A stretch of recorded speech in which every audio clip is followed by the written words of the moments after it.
Olá, irmãos, boa noite. Vamos iniciar o nosso Evangelho de segunda-feira com uma mensagem do livro Fonte Viva, de Emmanuel, psicografado por Chico Xavier, capítulo 88, com o título Caindo em Si. Caindo, porém, em si, Lucas 15, 17. Este pequeno trecho da parábola do filho pródigo desperta valiosas considerações a respeito da vida. Judas sonhou com o domínio político do Evangelho, interessado na transformação compulsória das criaturas. Contudo, quando caiu em si, era demasiado tarde, porque o divino amigo fora entregue a juízes cruéis.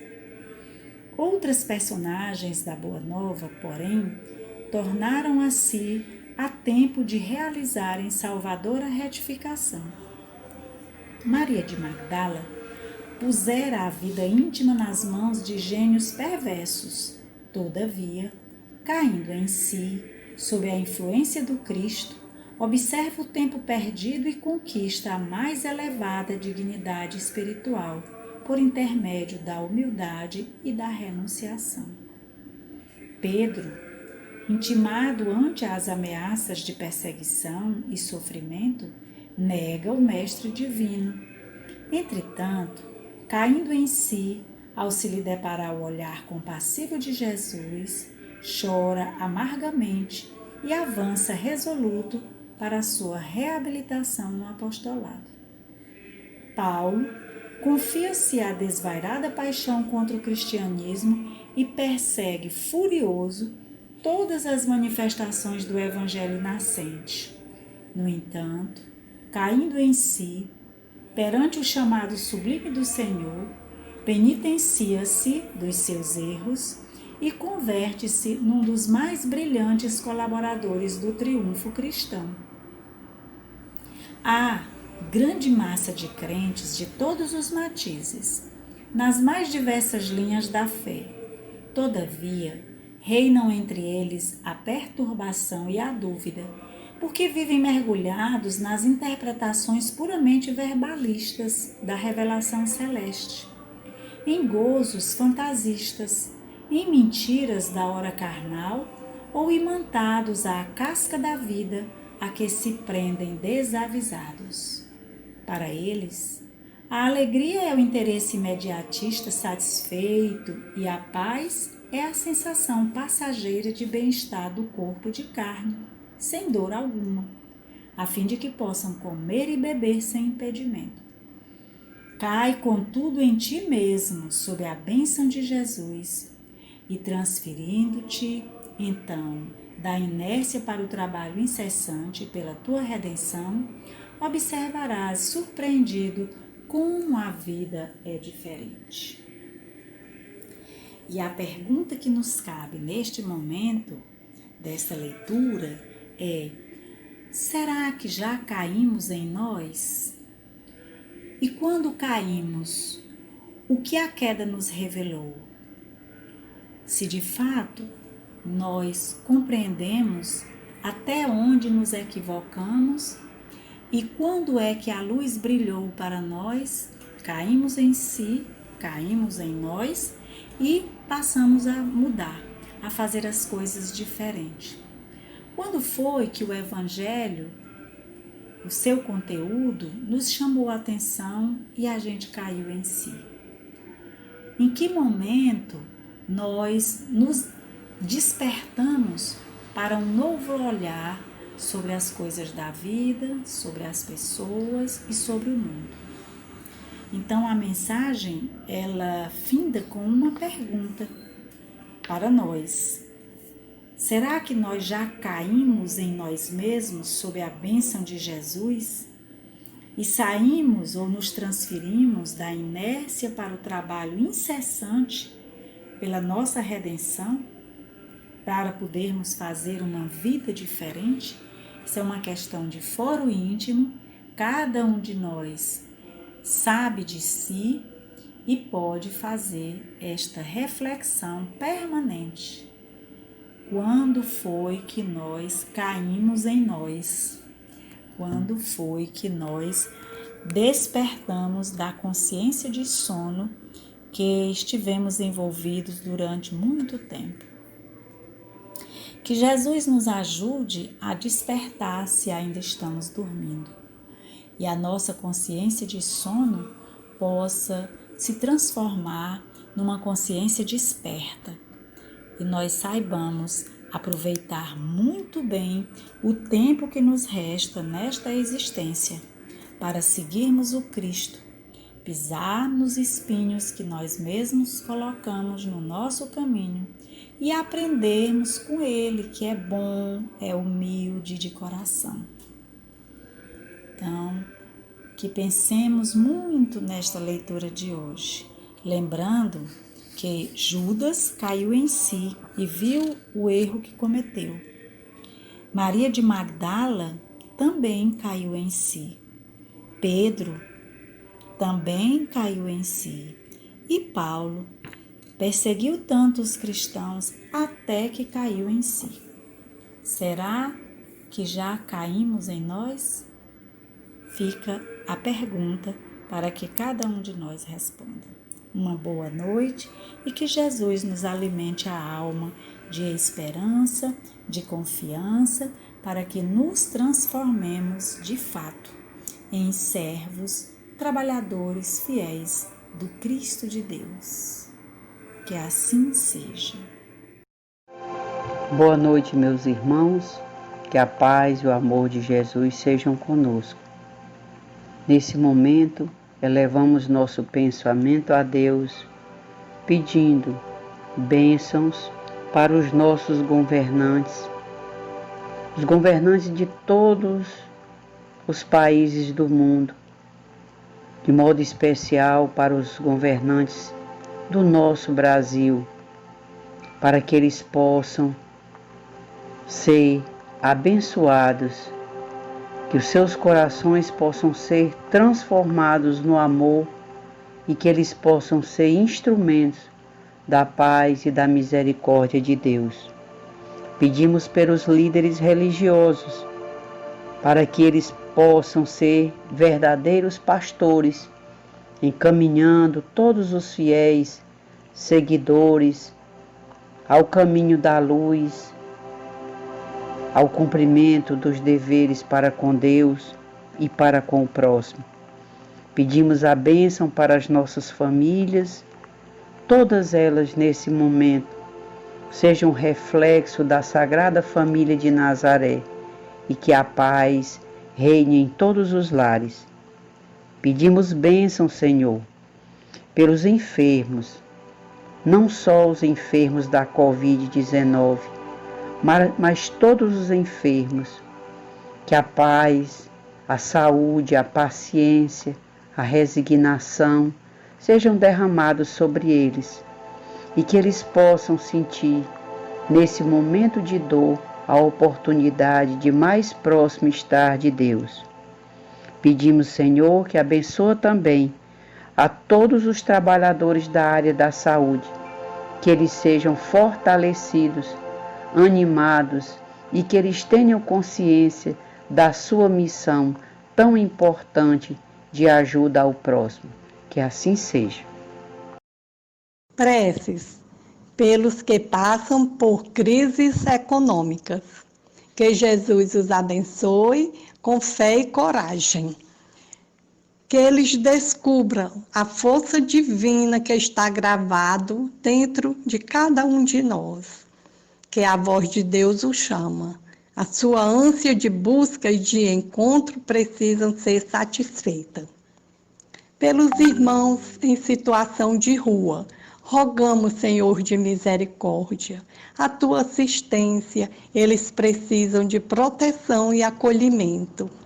Pelos que fazem limpeza de ruas e hospitais, pedimos, Pai, que os envolvam e que eles sejam preservados deste vírus. Pelos seguranças, motoristas de aplicativo, de ônibus e ambulâncias e coveiros.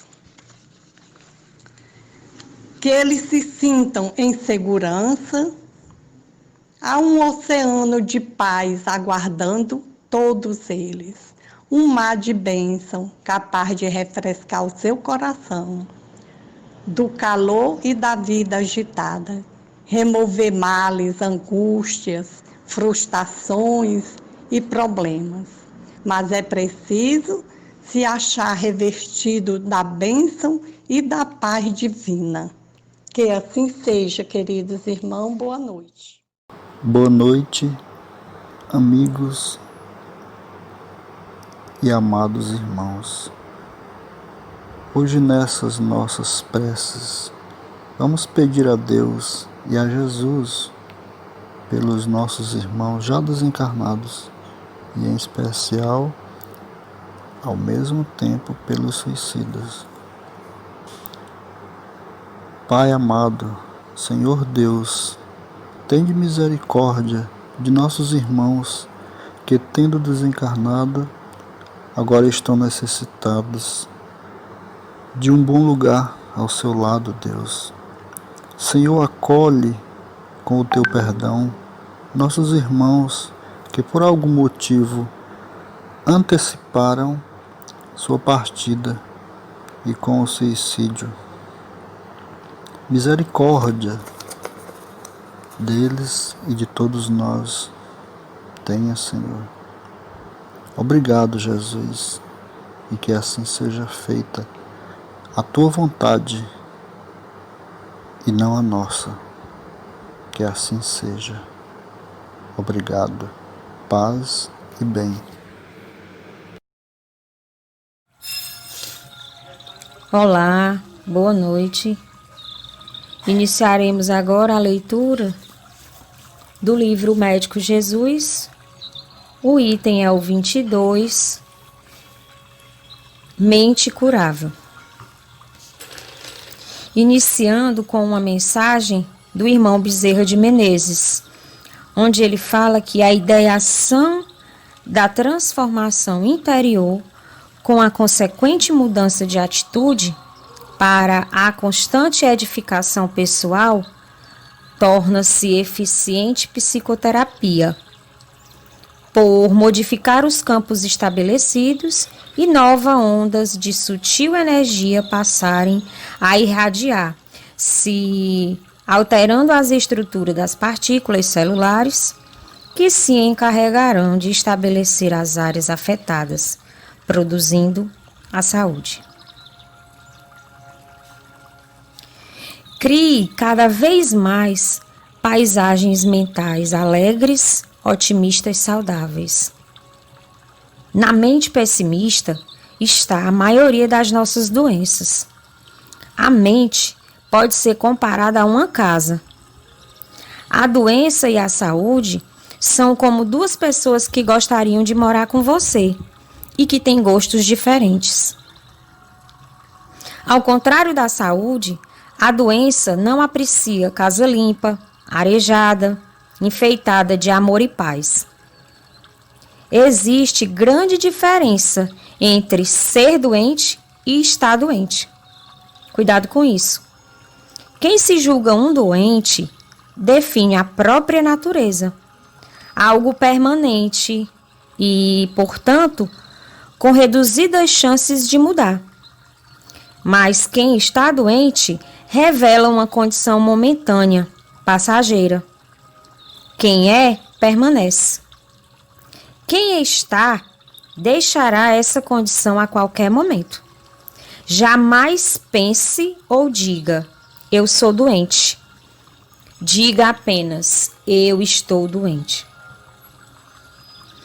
É na mente que fazemos essa diferença. A pessoa que se enxerga doente acredita que sua natureza é assim, como se a doença fosse a pele que revestisse o corpo. Ela cria toda uma atmosfera enferma, pois se comporta como doente. Veste-se como doente, fala como doente e pensa como doente. Diria que nesses casos os prognósticos de cura são impossíveis, se a pessoa não mudar a percepção da enfermidade em sua vida. O ambiente que criamos em nossa mente definirá nossas chances de cura ou manutenção da enfermidade. Vamos arejar nossa mente com otimismo, boas conversas, boas companhias, leituras edificantes, música agradável, ideias fraternais e muito bom humor, pois com isso a saúde residirá conosco. Toda a ajuda espiritual em favor da saúde depende da existência de um ponto de contato entre nós e as forças divinas. Nas curas que realizava Jesus, nunca prescindiu de um mínimo de colaboração dos enfermos. Ele exortava a todos que o buscavam o exercício da fé e a necessidade de uma conversão de vida. A providência divina jamais nos favorecerá com alguma cura, sem que perceba em nós o brotar das sementes da transformação interior. É preciso haver alguma ressonância entre a nossa vibração e a vibração divina. Um ponto em comum que nos ligue, por semelhanças, às forças curativas. Deus é o auxílio constante. Exatamente nesse instante, Ele o inunda de energias amorosas, aptas a curá-lo. Mas será que já nos colocamos em condições espiritual para recebermos a cura? Mente curável. O texto que acabamos de ouvir nos remete àquela frase conhecida, mente sã, corpo são. Ou seja, o pensamento positivo faz bem ao coração. Você já parou para pensar que os nossos sentimentos diários estão diretamente ligados à saúde? Pois eles estão. Comprovadamente, o estado emocional pode influenciar e afetar a nossa alimentação, a disposição e o bom funcionamento do corpo. Ou seja, somos reflexo daquilo que sentimos, que pensamos, e por isso, no otimismo, vive a causa natural das mais diversas curas. Porque não é só a nossa saúde mental que sofre quando o estado emocional está abalado. Essas consequências se estendem ao nosso bem-estar físico, podendo afetar áreas específicas do corpo. Uma situação estressante ou um momento de felicidade pode dizer muito sobre o que passa internamente no seu organismo. Serenidade faz bem para o fígado, alegria faz bem para os pulmões, paz faz bem para o estômago, calma faz bem para o coração e a fé faz bem para os rins e, aliás, não só para os rins, para todo o nosso corpo. Boa noite, meus amigos.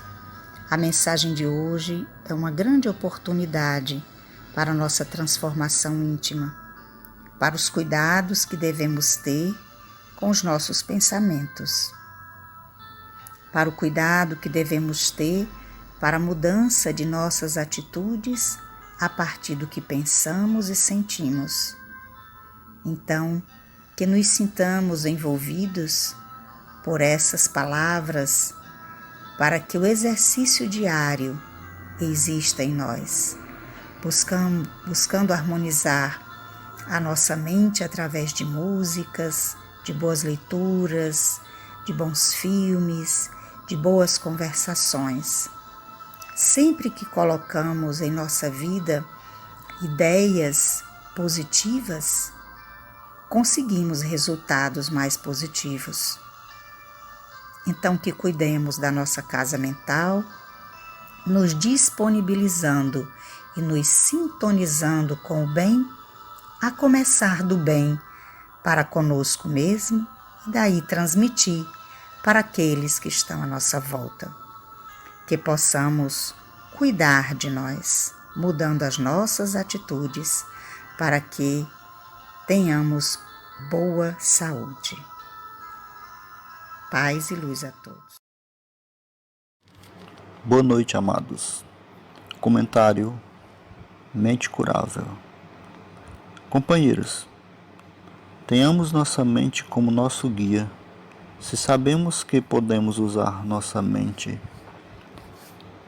para pensar e tornar o bem e a saúde em alta, que usemos então nossos pensamentos para mentalizarmos formas melhores de sermos saudáveis, de sermos otimistas e amorosos com nós mesmos. Que possamos entender que estamos doentes, sim, mas temos chance de não ficarmos doentes para sempre. Mas para quem não souber diferenciar o seu melhoramento, que não fique sempre se achando doente. Então, vamos ler mais para edificarmos nossos conhecimentos e treinar nossa mente com otimismo e, quem sabe, com bom humor. Então assim residirá em nós a saúde. Obrigado, meu Jesus, pela oportunidade. E que assim seja. Boa noite, paz e bem a todos. Evangelho, capítulo 4. Ninguém pode ver o reino de Deus se não nascer de novo. Item 20 e 21. O temor de um grande aumento da parentela, em consequência da reencarnação, é um temor egoísta, que prova não se sentir um amor suficientemente desenvolvido para alcançar um grande número de pessoas. Um pai que tem muitos filhos os amaria menos do que se tivesse apenas um, mas que os egoístas se tranquilizem. Esse temor não tem fundamento. Supondo que um homem tenha tido 10 encarnações, isso não significa que ele encontrará no mundo dos espíritos 10 pais, 10 mães, 10 esposas e um número proporcional de filhos e de novos parentes. Reencontrará apenas aqueles a quem amou, aos quais esteve ligado na terra por laços de parentesco ou de algum outro modo. Vejamos agora as consequências da doutrina anti-reencarnacionista.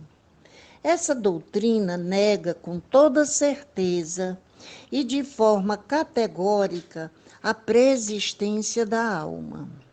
Acontece que, se as almas fossem criadas ao mesmo tempo que os corpos, nenhum laço anterior existiria entre elas. Seriam, portanto, completamente estranhas umas às outras. O pai seria estranho a seu filho e, deste modo, a filiação das famílias se encontraria reduzida apenas à filiação corporal, sem nenhum laço espiritual. Resultaria que não haveria nenhum motivo para se orgulhar por ter tido como antepassados tais ou tais personagens ilustres. Com a reencarnação, ascendentes e descendentes poderão já ter se conhecido, ter vivido juntos, se amado e poderão se reencontrar noutras reencarnações, para estreitar seus laços de simpatia. Boa noite, meus irmãos. Item 22. Isso quanto ao passado. Quanto ao futuro, segundo um dos dogmas fundamentais que decorrem da não reencarnação, o destino das almas é irrevogavelmente fixado depois de uma única existência. A fixação definitiva do destino implica a cessação de todo progresso, pois se há algum progresso, não há mais destino definitivo. Segundo tenham bem ou mal vivido, elas vão imediatamente para a morada dos bem-aventurados ou para o inferno eterno. São assim imediatamente separadas para sempre e sem esperança de jamais se aproximarem, de tal sorte que pais, mães e filhos, maridos e mulheres, irmãos, irmãs, amigos não estão jamais certos de se reverem. É a ruptura mais absoluta dos laços de família. Com a reencarnação e o progresso que lhe é consequência, todos aqueles que se amaram se reencontram sobre a terra e no espaço, e gravitam juntos para chegar a Deus. Os que falham no caminho retardam seu adiantamento e sua felicidade. Mas não está perdida toda a esperança. Ajudados, encorajados e sustentados por aqueles que os amam, sairão um dia do lamaçal em que estão mergulhados. Com a reencarnação, enfim, há solidariedade perpétua entre os encarnados e os desencarnados, com o estreitamento dos laços afetivos. Item 23. Em resumo, 4 alternativas se apresentam ao homem para seu futuro de além-túmulo. Primeira, o nada, de acordo com a doutrina materialista. Segunda, a absorção no todo universal, de acordo com a doutrina panteísta. Terceira, a individualidade com a fixação definitiva da sua sorte, segundo a doutrina da Igreja. E quarta, a individualidade com progresso indefinido, segundo a doutrina espírita.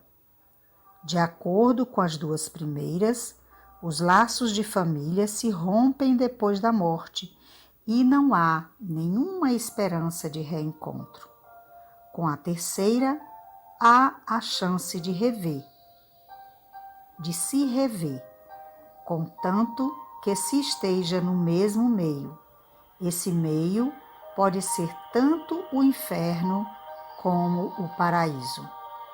Com a pluralidade das existências, que é inseparável da progressão gradual, há a certeza na continuidade das relações entre aqueles que se amaram, e está aí o que constitui a verdadeira família. Muita paz para todos, meus irmãos. Reflexão do item 22. Em relação ao futuro, com a não reencarnação, a destinação das almas ou espíritos seria de acordo com suas ações aqui na Terra, que no caso, o céu, paraíso, para as pessoas que foram boas, não fizeram mal e nem maldade alguma, ou o inferno eterno, para aqueles que infringiram as leis de Deus, quer dizer, mataram, roubaram e toda forma de maldade. E tem um intermediário, que seria o purgatório, para aqueles mais ou menos bons, praticaram o mal só pela metade, quer dizer, o mesmo peso da balança nos atos do bem e o do mal. E com isso, ficariam restritos, limitados a esses lugares e afastados de seus familiares, amigos e de todo e qualquer laço de simpatia. Com a reencarnação, o texto mostra que, independentemente dos laços familiares, os espíritos estão conectados entre si. No item 23, sobre as doutrinas filosóficas, a materialista dá a ideia de que tudo acabou, não existe mais nada daquele ser.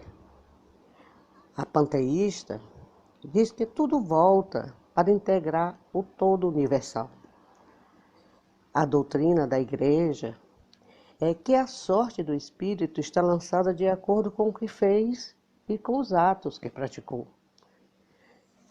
A doutrina espírita, com a multiplicidade das existências, a reencarnação nos dá a esperança de que os laços afetivos não foram rompidos e que se perpetuam na continuidade das relações, buscando o progresso espiritual cada vez que somos mergulhados na carne e fora dela.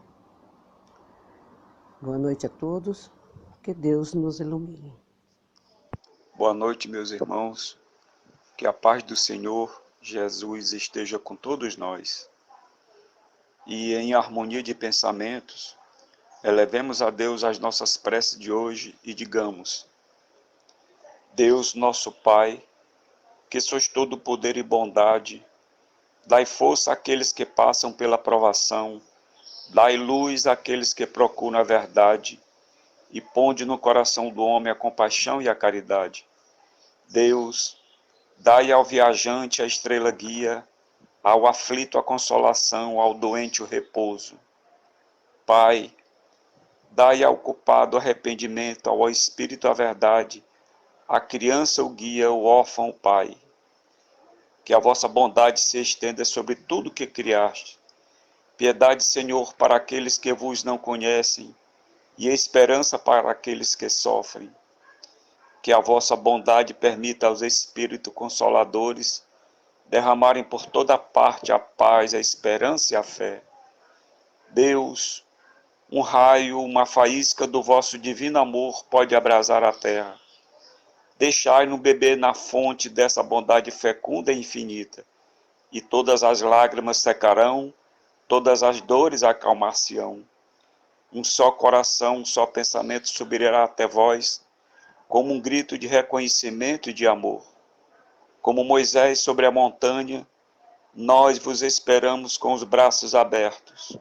Ó bondade, ó poder, ó beleza, ó perfeição, e queremos de alguma sorte merecer vossa misericórdia. Deus, dai-nos a força no progresso de subir até vós, dai-nos a caridade pura, dai-nos a fé e a razão. Dai-nos a simplicidade que fará de nossas almas o espelho onde se refletirá um dia a vossa santíssima imagem.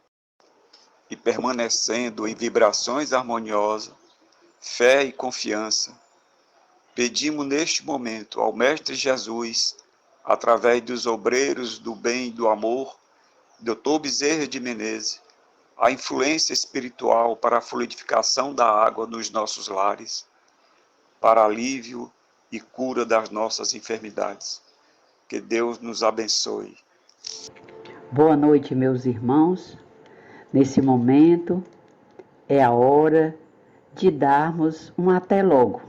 Dizemos até logo porque sabemos que nós, como espíritos, não paramos de trabalhar, não paramos de estudar, que hoje, no horário da nossa preparação para o nosso sono, após as nossas preces, a nossa reavaliação do dia, o que aconteceu hoje, o nosso comportamento, as nossas atitudes, possamos nos colocar à disposição de Deus. Senhor, o que queres que eu faça? E que à noite nós sejamos instrumentos do bem, do trabalho do bem que Deus executa constantemente. E para encerrar esse nosso banquete de hoje, nós vamos ler uma mensagem do livro Minutos de Sabedoria, item 17, que diz: afaste de si o veneno da lisonja. Não creia naqueles que o elogiam sem motivo. Prefiro ouvir uma crítica honesta a um galanteio vazio. A crítica aos nossos atos poderá trazer-nos o alerta de que necessitamos para corrigir-nos. O elogio fácil nos amolece e ilude, e nada existe de mais frágil que uma criatura iludida a seu próprio respeito. Meus amigos, é a verdade que Jesus disse várias vezes para nós: conhecereis a verdade e a verdade vos libertará. E não tem verdade mais importante de ser encarada, de ser trabalhada, do que a verdade a respeito de nós mesmos, de como estamos nos comportando. Que a noite de hoje seja uma noite plena de paz e de sabedoria. Que nós possamos vivenciar mais e mais uma noite de trabalho no plano espiritual. Paz e bem a todos.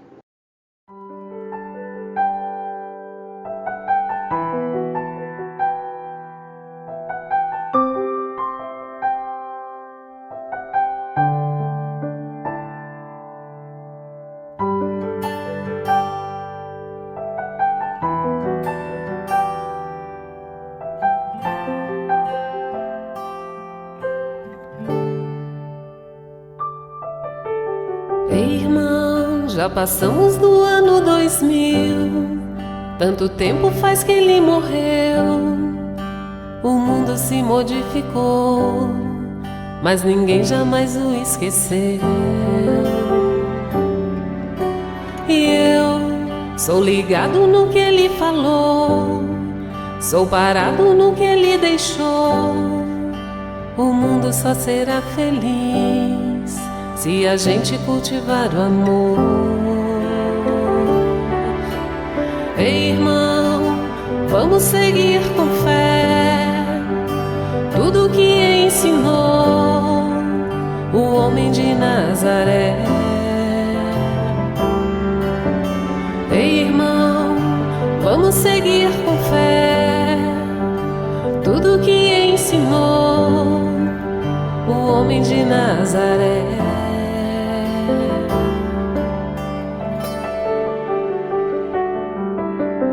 Reis e rainhas que este mundo viu, todo o povo sempre dirigiu, caminhando em busca de uma luz, sob o símbolo de sua cruz. Ei, irmão, vamos seguir com fé tudo que ensinou o homem de Nazaré.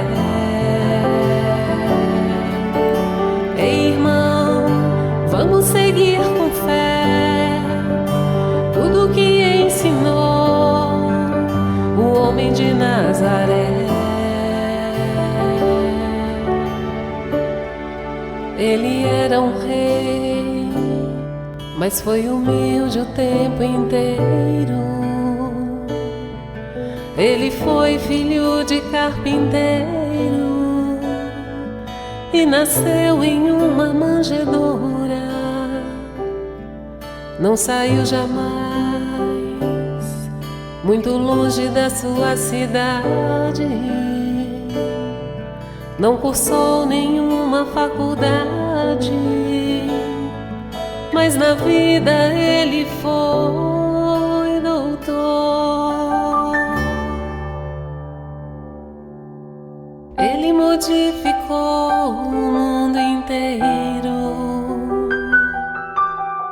Ele modificou o mundo inteiro. Ele revolucionou o mundo inteiro. Ele revolucionou o mundo inteiro.